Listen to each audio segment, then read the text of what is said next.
The Jacobian conjecture was proven to be false a couple of weeks ago. There was a lot of discussion about the counterexample which was provided by Fable. One thing that I found missing was a discussion to understand the implications of the problem and the missing context for someone who is knowledgeable enough but not active in this field. This video is to fill that gap, and I just want to discuss the historical aspect of this problem and some other related conjectures in the development of this idea, which were also proven to be false. We start with the function from Rn to Rn or Cn to Cn, which is polynomial, which means every scalar output is a polynomial function of the scalar inputs.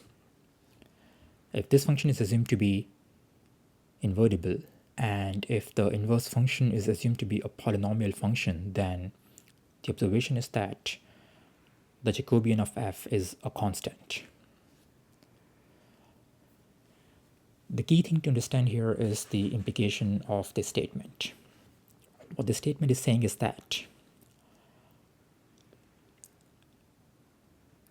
if you assume global invertibility, it guarantees local invertibility. In other words, if you assume that any two given points do not map to the same output, then in any small neighborhood, two unique points will not map to the same output, which sounds tautological. It's kind of obvious.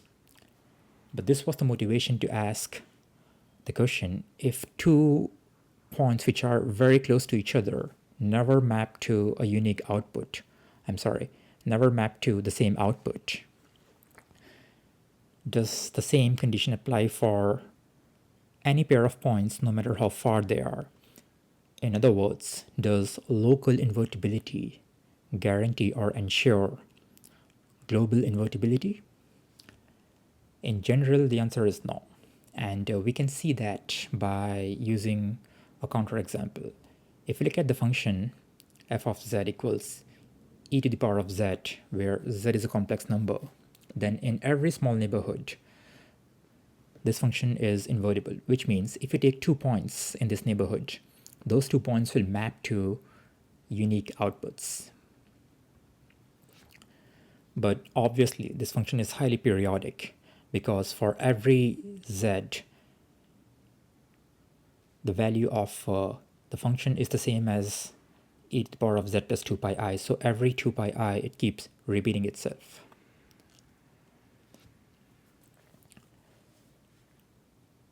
Then one may ask, all right, if local invertibility in general does not ensure global invertibility, does this argument hold in a more constrained environment?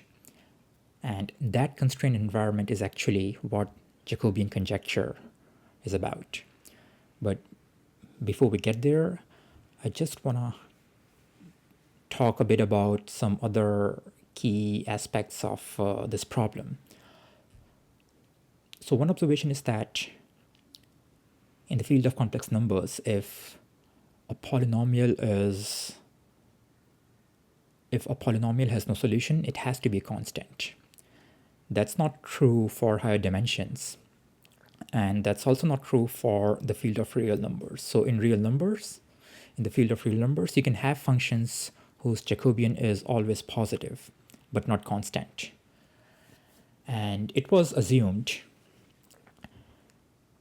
that if a function had a non-zero Jacobian in the field of real numbers, then the function was globally invertible. So this was the strong real Jacobian conjecture, and it was proven to be false in 1994.